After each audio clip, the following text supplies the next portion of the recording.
Good morning. I appreciate all of y'all being here. Um, this is the first virtual Midlands, South Carolina TIM Network team meeting. Um, we hopefully we've got a good lineup for you today, and with the weather being bad outside, hopefully y'all are encased somewhere inside, safe and sound. I'm going to turn over the meeting to Jeff Allen. Jeff, if you'll take it away, please. I can do that. Thanks, Kevin, for the intro. Everybody hear me okay? Yep, we can hear you. Good stuff. Okay, as Kevin said, welcome to everyone who's joined us. This is the another in a series of online meetings, our first group of online meetings. And this is the fall meeting schedule, and you'll see the remainder of the meetings in just a couple of slides. This is turning out to be pretty good because people who are still restricted as far as travel is concerned are able to join the meeting from an office setting or perhaps a home setting. So again, we welcome you. We welcome you here. Next slide, please.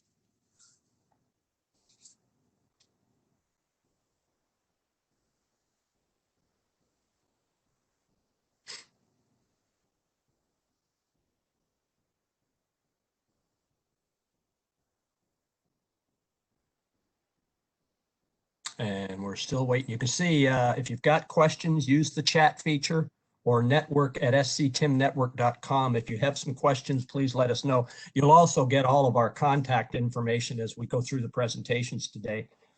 For getting in touch with the three presenters, myself and Kevin and Jay with DHEC, you'll get contact information for any questions you might have to get a hold of these people directly. Still waiting on the next slide, please.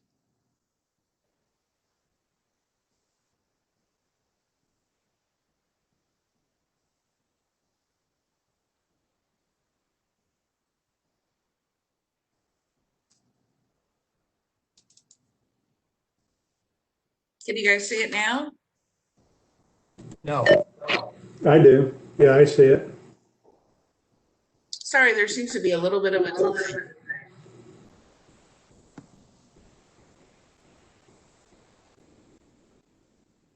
Jeff Allen, you don't see the introduction slide yet?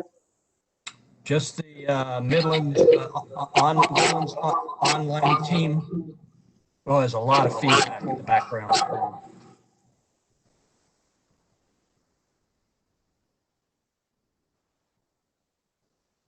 The slide has been advanced and it's up on my screen. Okay, well,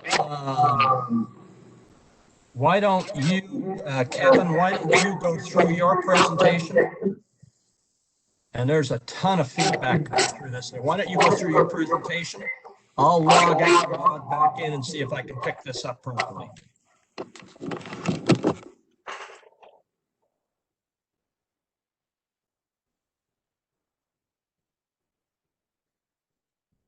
Okay.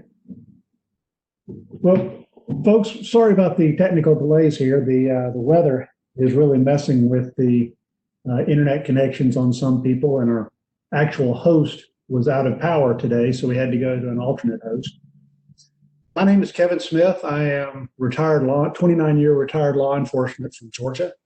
I retired from a metropolitan Atlanta area agency as a lieutenant and a watch commander and an assistant SWAT team commander. I'm really passionate about traffic incident management and responder safety and quick clearance, because I firmly believe one of the best ways to keep first responders safe is for you guys and girls to not be in the road when that distracted driver comes through there. If you're not there, you don't get hit. And by getting there, getting your job done, and getting out of the roadway as quickly as possible, even if that means moving it all over to the shoulder, or if it's on the interstate, even better, up onto an exit ramp or into a parking lot somewhere to do the paperwork and to do what investigations need to be done and so forth. Gets you out of the line of fire, so to speak, and helps save lives.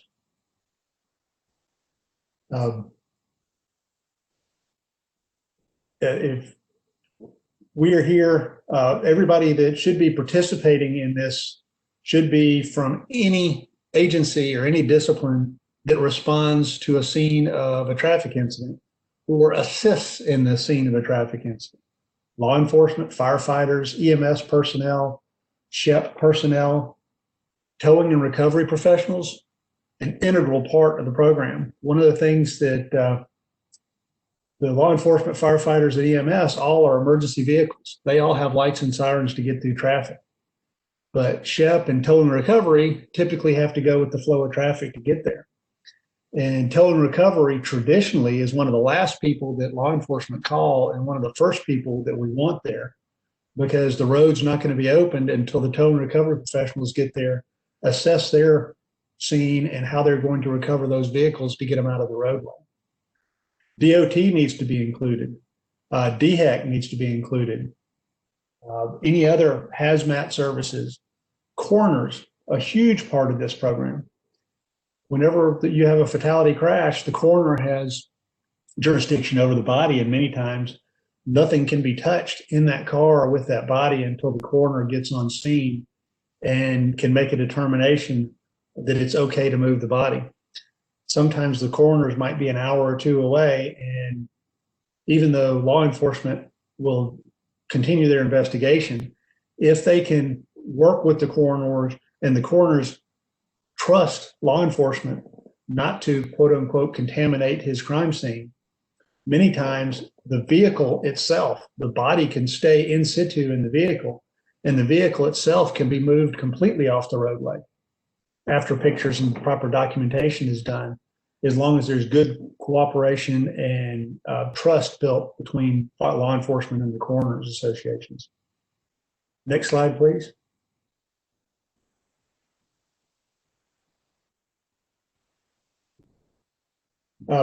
Jeff Allen is in Jeff Allen and I both work with Parsons Corporation, which handle the South Carolina TIM network for South Carolina DOT. We're also in charge of scheduling and teaching all of the Sharp 2 classes. We're still working with several agencies currently to schedule or reschedule Sharp 2 and TIM training classes. Now that face-to-face classes are kind of coming back, we're still doing everything that we're supposed to be doing. We're still socially distancing. We're still wearing masks. We're still washing our hands. We're still trying to keep it as safe as possible. But if your agency wishes to have this training, please contact Jeff Allen to schedule it. We just need a minimum of 15 participants for the class to go forward. Since South Carolina DOT is paying for these classes, if we need a minimum of 15, and it doesn't have to be all from one agency. We actually prefer to have multiple disciplines in the classroom at the same time, because everybody looks at the same crash scene from a different perspective and brings a different set of skills to the scene. So when we have discussions about best way to position vehicles, best way to handle this scene, we like to have all disciplines, as many disciplines anyway as possible, represented so that we can learn from each other. You can go to the sctimnetwork.com for these classes. You can also go to sctimnetwork.com for any schedule of upcoming classes and any other information on the TIM teams. So we just need to know who is registered for the class, because if we don't get 15, we need to know who to contact. One of the things we don't want to happen is someone not register for the class and show up, and the class had been canceled, and we have 5 or 6 people show up saying, "Hey, I'm here for the class." Well, that class got canceled because we didn't have enough attendees. So the more you can communicate with us, the better we can communicate with you and let you know what's going on with the classes go, or if we didn't have enough people attending. We do have, this is our first round of virtual regional TIM team meetings in South Carolina. All this week, we've had meetings at 10 a.m. and 1 p.m. throughout South Carolina. And today we have the Midlands meeting. This afternoon, we have the Florence meeting. And then the week of November 10th and the 12th, we'll have our last 3 meetings for fall of 2020. Please register at the sctimnetwork.com for these meetings.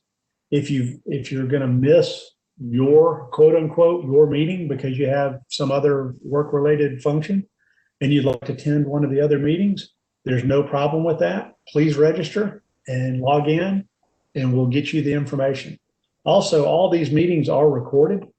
So the meeting itself, if you miss a meeting and you want to go back and watch it, or if you saw something that you really enjoyed in the meeting and 2 or 3 weeks from now, you want to go back and refresh yourself on that information, you can log into sctimnetwork.com and you can watch the recording of the meeting. Next slide, please. Kevin, I'm back. Okay, Jeff, take it over, sir. It's all yours. I think. Can you hear me? Yeah, I can hear you. Waiting for the next slide. She has the TIM training as of October 5th up on the screen. All right. I'm still not getting it, so I apologize. You go ahead. Jeff, why don't you, if you have your PowerPoint, you want to pull it up on your screen and then you can just refer to your PowerPoint as you teach while they look at the PowerPoint that Amy has up on the screen. While he's getting that done, this slide does show the number of responders in each state that have been trained as of October 5th, 2020. We had, just after this presentation was put together, we had another updated numbers come out right toward the end of October. But you can see in South Carolina that just over 7,300 first responders have been trained in person, and just under 1,000, about 944, had been trained using web-based training. One of the things about the in-person training is that for South Carolina Post, you get 3.5 hours training credit through the in-person class, and you get credit for fire training through the in-person class. The web-based training, since it wasn't a South Carolina instructor who gave you that training, South Carolina Post does not give you credit for that. But if you come to the in-person classes, you can get it. Also, that has been offered since, I think, 2018. If you took this class prior to 2018, there's nothing to say you can't come back through the class for a refresher and get those 3.5 hours credit for law enforcement or those 4 hours credit for fire. Also, for your national registry paramedic, you get training hours credit for that also. Next slide, please. You can see in South Carolina as of October 5th, 59.2% of the responders have been trained. And that's a good number. That's really good. You're better than a lot of the states in the nation. However, as of October, I think it was 25th or something like that when the new numbers came out, instead of 59.2%, where South Carolina is up to 59.3%. But that means that just over 40% of the responders haven't been trained yet. The Sharp 2 training, for those who have been through it know, it's all about continuity of training and continuity of response, making sure everybody's working off the same page. So when police, fire, EMS, and everybody get there, even though they have different jobs and they look at the scene differently, they understand and have a much better comprehension of what the other disciplines are doing on scene, so that we don't get in each other's way, that we work more collaboratively and in conjunction with each other so that the work gets done faster. Next slide, please. Hopefully, Jeff will be up and running here in just a second. You can see that the local fatality statistics for year to date was Richland County had 37, Lexington County 32, and Newberry County 11. The 5 deadliest counties in South Carolina, Greenville County is up to 61, Spartanburg 46, and you can see the rest of the numbers there. There has been unfortunately a marked jump in the number of fatality crashes this year. I think with the COVID coming through and the pandemic and the lockdown caused a lot less traffic on the roadways. We also saw this in Georgia, where our traffic counts went down precipitously, and the number of overall crashes went down, but the number of serious injury and fatality crashes went up. And so how can that be? Well, I think because the speeds were so much greater. So when the amount of traffic on the road is so much less, people are now driving at or above the posted speed for a significant amount of their route instead of sitting in stop and go traffic and having minor rear end fender benders. The crashes that we're having are much more serious and are causing more serious injury and fatalities.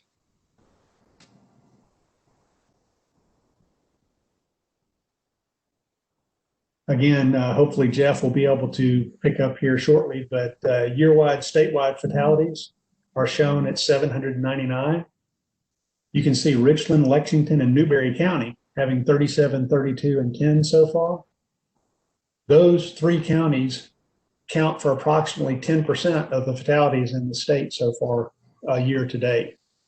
Again, no one, zero number of fatalities is what we're going for. Obviously, we're a long way from there, but unfortunately, if I remember from the previous presentations, that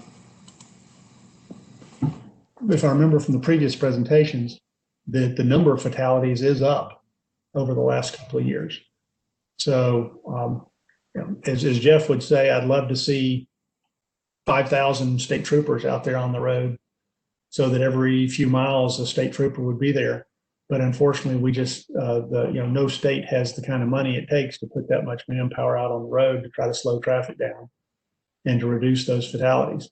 So when we have these crashes, we as first responders have to work that much harder and that much smarter to try to get the roadway cleared as quickly as possible. Next slide. Okay. Again, my name is Kevin Smith. I work with Parsons Corporation, and I support Jeff Allen in the South Carolina TIM network. I work full-time over in Georgia. But I have a presentation on you on distracted driving. We see this every day. We see people talking on the phone, putting on makeup, shaving, writing and taking notes, doing crossword puzzles, texting on the phone, and eating. We see it every day while we're driving around from the citizens that we're here to serve. The problem is, next slide, please. Is this a common occurrence in your vehicle?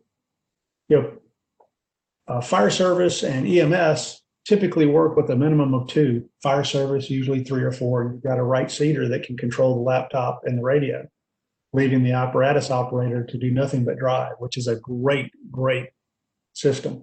The problem in law enforcement is we typically work alone. Law enforcement is typically one up in a car, and we may get backup on our call, but we're in the car by ourselves and we have to do it all. So when our eyes are diverted from the road, that is not a good thing. Next slide. Public safety officers may be legally exempt from the distracted driving laws, but we are not immune to the laws of physics, and we are not immune to the effects of the laws of physics. When we have a crash, we injure people, we get hurt ourselves. Agencies, or it's estimated that more than 30% of public safety crashes involve distracted driving. NHTSA estimates that 94% of drivers involved in crashes were distracted in some form or another. Distracted driving doesn't have to be the cell phone or the laptop. It can be changing the channel changing the station on the radio. It could be reaching over to get another donut out of the box. Anything that takes your eyes off of the road and your attention away from driving is distracted driving. For public safety, that's typically laptop and phones are the primary offenders. And the laptop is the primary method of information delivery. Even though the laptop sends that call to the car, we've had it in our agency when we first started getting laptops. The dispatch, we'd ask for information and dispatch say it's in the call. Well, and that's true, and you don't want to tie up the frequency with extraneous information. But if you got an officer who's driving emergency or driving code to a location and asking for clarification of that location, or you got an officer who's in the area looking for a lookout on an armed robbery suspect, that's priority information. They don't need to be looking down at the computer to try to get that information while they're driving. Let dispatchers give them the information. Make sure that we have open lines of communication, and dispatch doesn't work for the officer doesn't work for dispatch. We have to work together, because without each other, we can't, it doesn't matter how well we do our job with that other side of the coin, so to speak, to help us out. Next slide, please.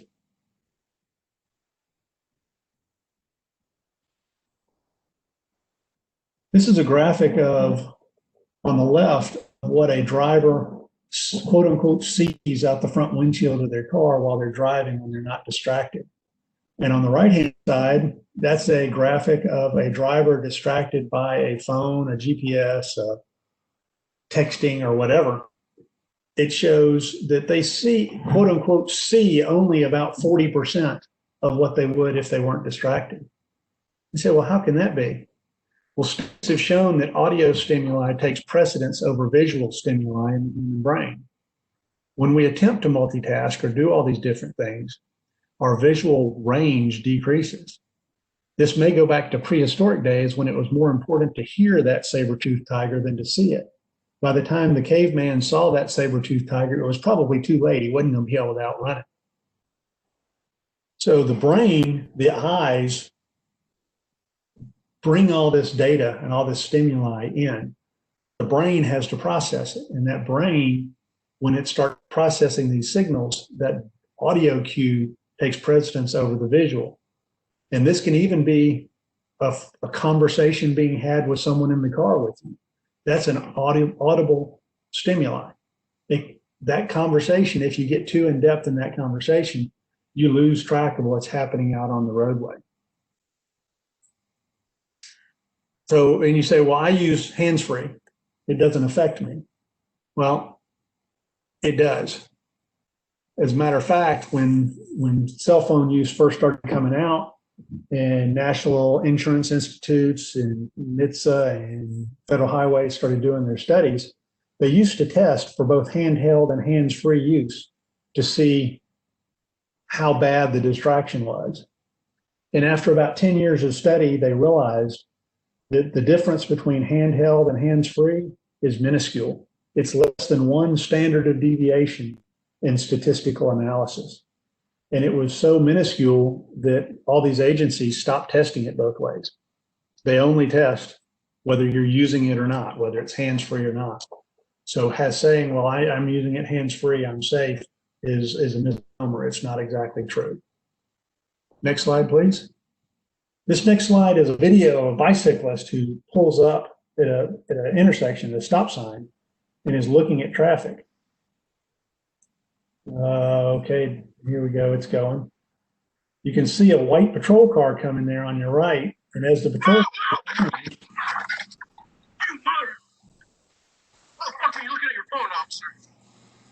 as the officer made the turn, he's coming down the road, and he's probably very familiar with this intersection, but as he's coming down the road, he's looking at his cell phone. And since he was distracted when he went to make his left-hand turn, the bicyclist who had been sitting at that intersection for 10 seconds before that officer got there, he didn't see the bicyclist. Now you say, well, we see what we expect to see, and we don't expect to see motorcyclists and cars. Well, the problem is we have to expect that, especially as public safety officers. It's our job to go out there and help people, not to hurt them. You know, I don't know a single public safety officer who got up in the morning and says, you know, I'm going to go hit somebody today, or I'm going to go hurt somebody today. They all come to work in an attempt to try to make society better and to try to help people. Next slide, please.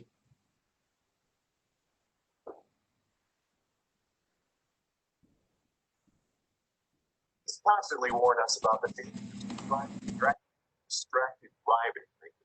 Would take it for protect you behind the wheel. But a 41 Action News investigation found some officers are not taking their own advice. Investigator Ryan Pass shows the consequences of what happens when an officer's attention wanders from the road. This photo was taken the day sisters Jessica and Kelly Newell lost their lives. You never know in life that would be your last moment. And I really hope that they didn't know.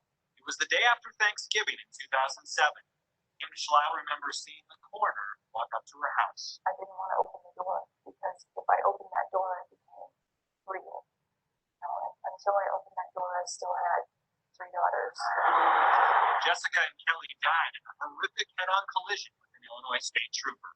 He literally drove through the top of their car. The trooper was responding to a car crash in the St. Louis area. Court records show he was driving 126 miles per hour, talking to his girlfriend on a cell phone, and emailing for directions on his computer when he lost control of the car. On so many levels, this crash was preventable. An extreme and tragic example.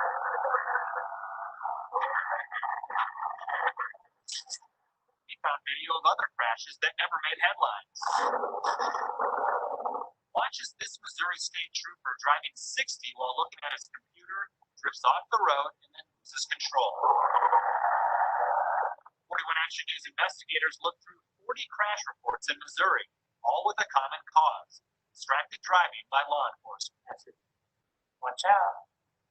And that's when Bob Dyer was driving on this Independence Road last August when he slowed down by right-hand turn.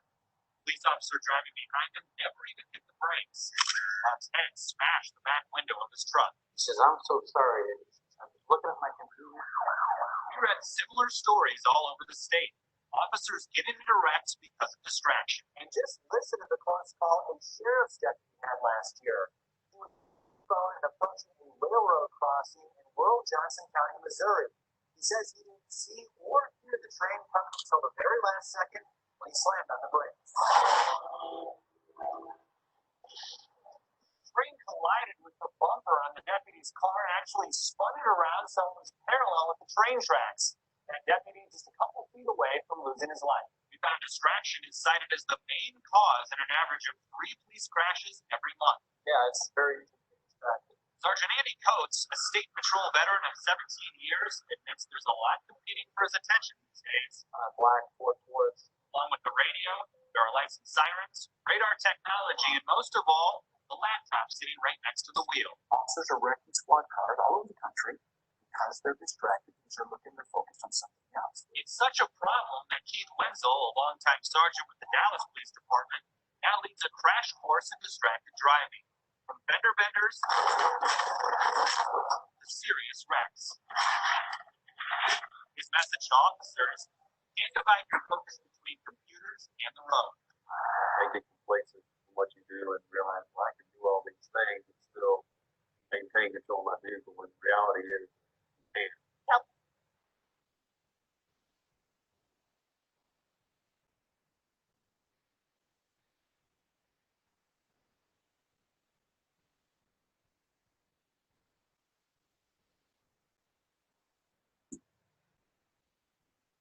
Enforcement officer to be driving 126 miles an hour in response to a call. Not in my opinion.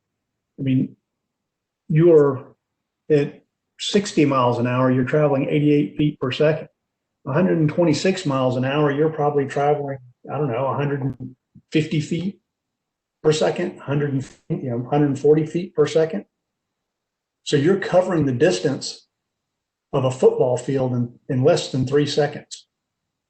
So if you look down at your computer for 2 seconds and look back up, you're not going to be able to miss whatever you're headed for. Running code, talking on the phone to a girlfriend, as well as email, talking on the computer, trying to get directions to the call, had way too many things going on. But even taking that out of the situation, the speed out of the situation, don't have the mental ability. We think we're so much better drivers than the rest of the citizens that we patrol, but we are the citizens that we patrol. Next slide.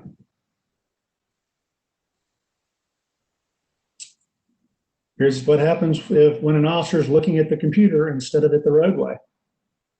That was a brand new Cadillac. Still had the drive out tag on it.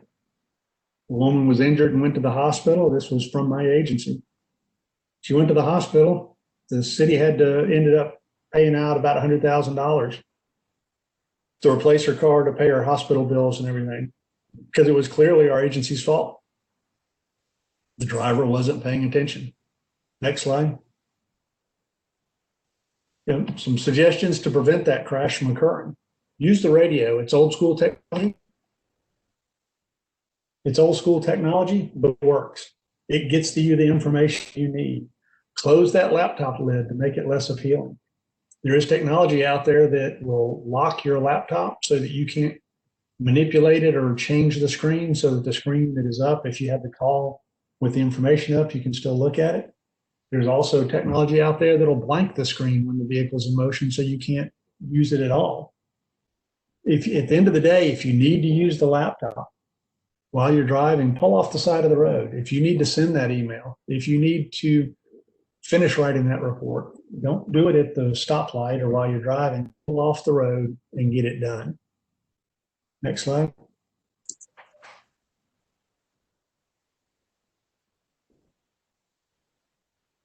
Two of the big mobilizations that are coming up is in November. I think it's the second week of November, is the National Traffic Incident Responder Awareness Month, which is all about slow down and move over and responder safety. You can go to NHTSA.gov or Traffic Safety Marketing and get information on that. Also in December 16th through January 1st, will be the national mobilization for drive sober or get pulled over. If your law enforcement agency is not involved in that, you can reach out to NHTSA or Traffic Safety Marketing to get information on that.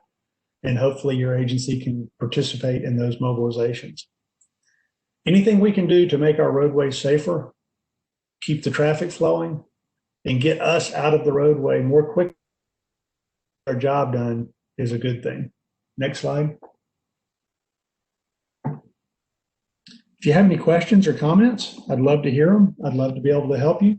You can post your questions into the Q&A section or the chat section in this WebEx event, or you can reach out to Jeff Allen, who will give you his email address. Mine, if you want it, is Kevin, KEVIN.R.Smith @parsons.com.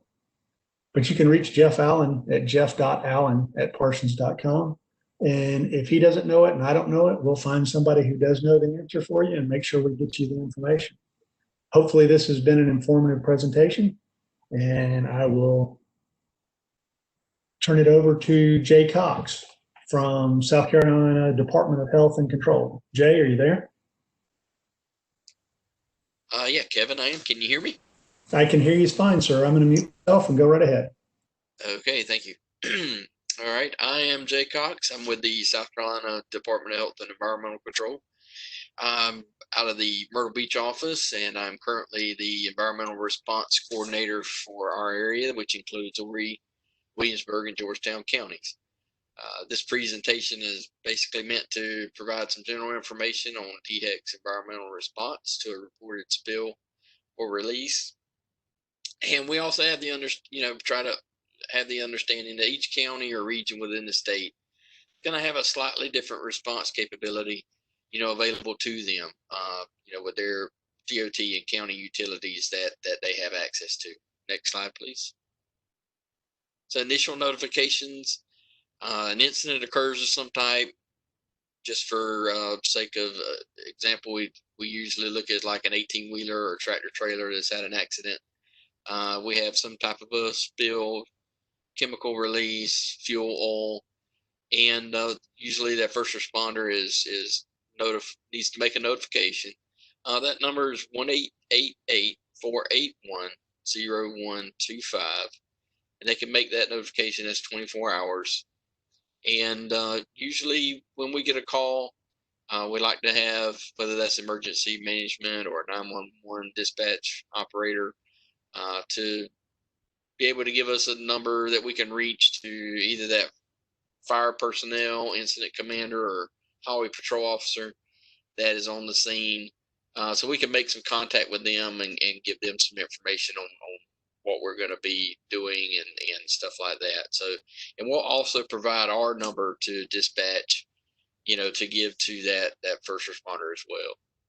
So usually we get the call after receiving that report, closest regional on-scene coordinator. So when I'm on call, I'm the regional on-scene coordinator, and I will get a call from our central office duty officer, and we will be asked to dispatch to the scene to kind of conduct an initial response. And so any kind of other resources that we think we may need, we'll make a call back to our central office and ask for any additional resources if we feel they may be warranted for the response.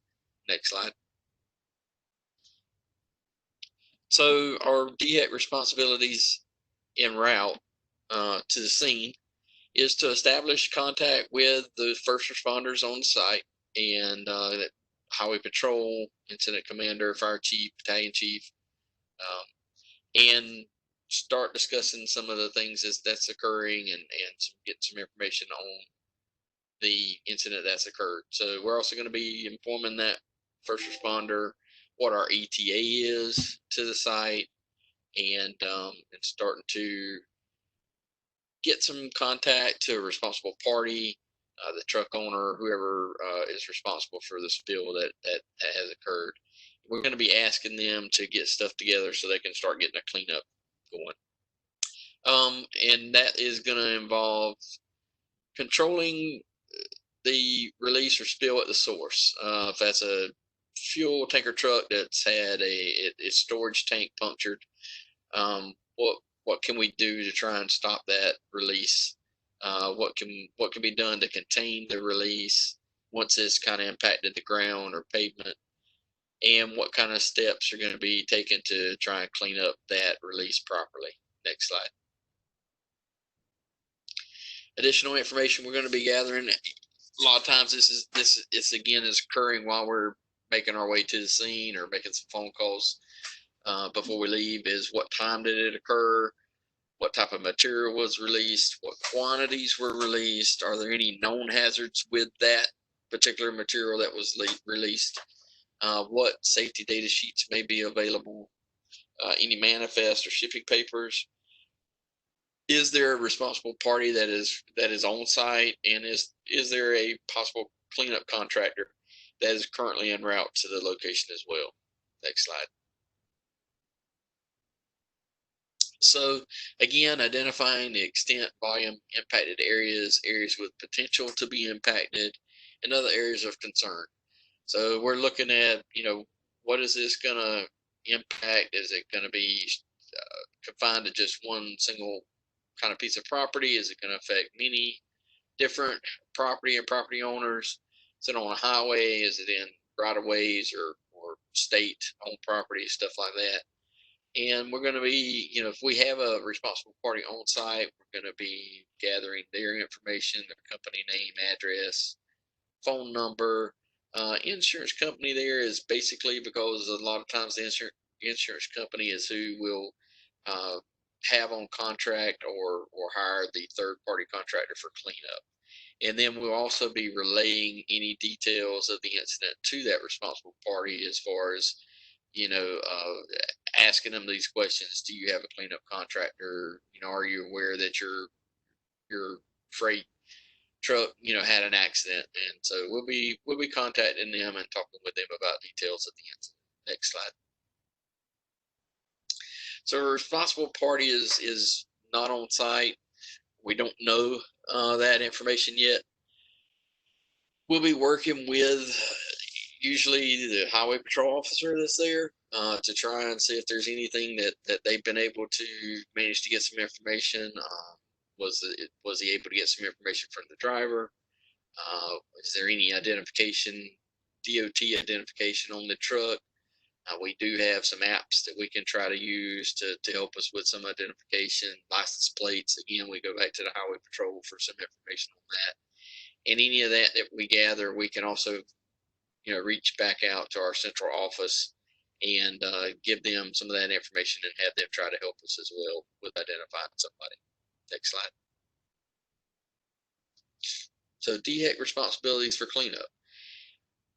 We're there to ensure that that responsible party is taking the active role in this cleanup, and so they're the one that are responsible for any kind of cleanup and removal of any released material. They will be expected to clean it up, have it properly disposed of, whether it's hazardous waste or not, and where that material has been taken, whether it's a landfill or hazardous waste type facility that can deal with it. We'll be verifying that it was taken to the proper location with their shipping papers and manifests they may provide us, and then we'll kind of follow up on that, make sure that all that information is correct. Identifying any receptors that creeks, waterways, ponds, that impact soil, just the highway, did it impact any utilities, and we'll be following up on anything that may have been impacted in that way to see if there's any further remediation that would need to be conducted. Next slide. What DHEC is not responsible for, basically calling for an evacuation. We don't do the traffic control. We do leave that to the professionals, the highway patrol officer, local law enforcement, medical services, that would be EMT and ambulance personnel.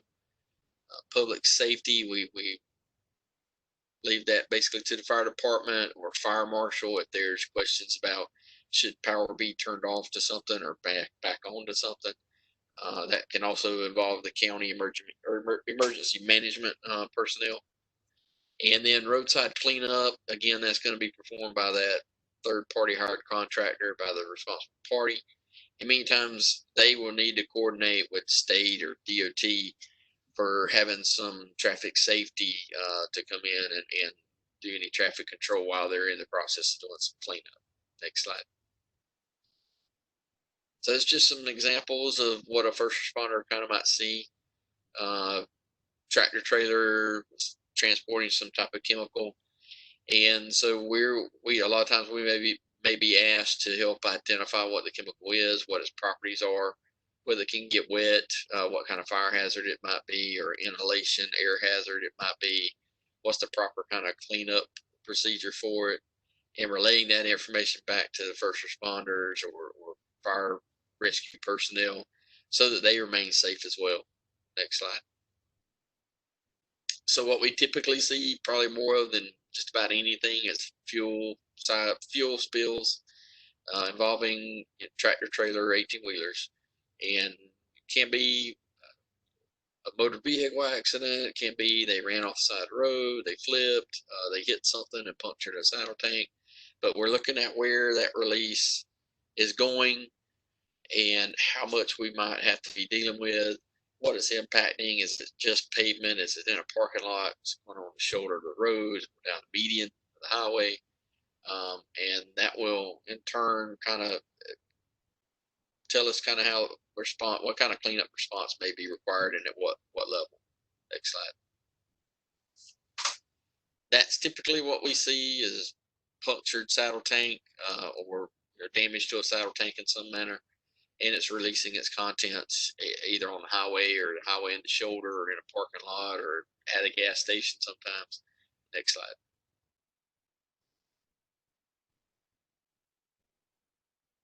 And so many times we're not able to determine exactly everything that's occurred until the vehicle's been moved out of the way. And you can see here where it's gotten on the pavement and it's slightly on the soil area. And that will determine then again, what kind of response is needed for that cleanup contractor, what kind of material he's going to need, what kind of equipment he's going to need, and to effectively clean that up. Next slide.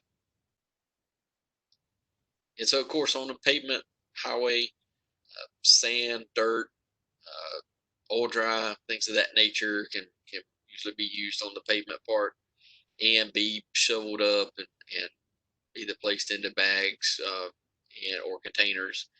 And then you start to look at, any kind of soil impacts after that. Next slide. And so if you had a lot of fuel that's been released, many times it will kind of remain in the soil, much like if you have a heavy rain event, water stands on the side of the road, and fuel will do kind of the same thing. And so we'll be looking at if there's a large amount, if they need to bring in some kind of vac truck to remove that free product from that area before they do any. They'll probably have to do some soil remediation after that. And so, that's a part of getting with that RP and making sure they're going to have the proper equipment to do the effective removal that's needed. Next slide. And a lot of times if we have something that's kind of only affected the highway itself, DOT a lot of times is able to put some sand down initially to help with kind of containing and making sure the fuel doesn't kind of run into other areas, kind of contain it, block it off, do some kind of barricade so it doesn't get into a ditch or swell of some type. And the contractor that comes in, the third-party contractor by the RP, will be the one that's kind of responsible for getting any of that sand that's been laid down cleaned back up. And many times there's only a small amount that's impacted the pavement.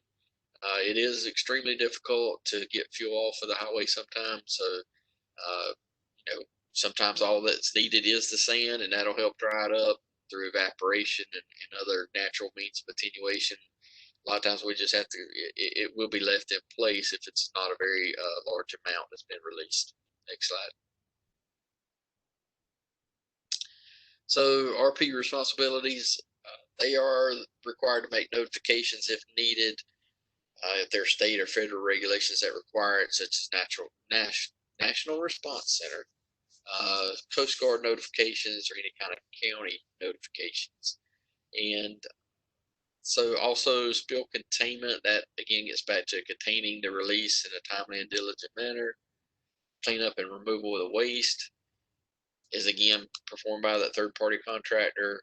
Proper disposal and keeping up with the proper manifest, shipping papers, and other information to provide back to that regional on-sync coordinator, which would, if I'm the person that's on call, I'm the regional on-sync coordinator, I'm going to typically be the one that contractor deals with throughout that event until it's kind of finally closed out.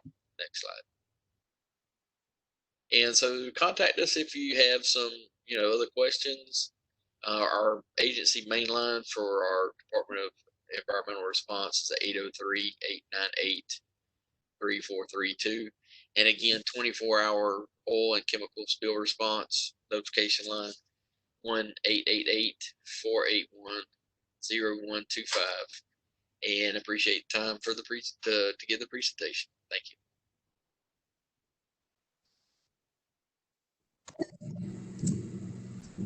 All righty. Thank you, Jay. Jeff Allen, are you there, sir?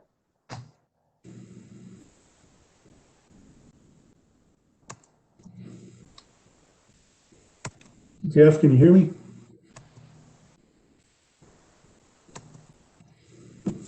Okay. Well, folks, we appreciate you attending this first virtual meeting of the Midlands South Carolina Online TIM Team meeting.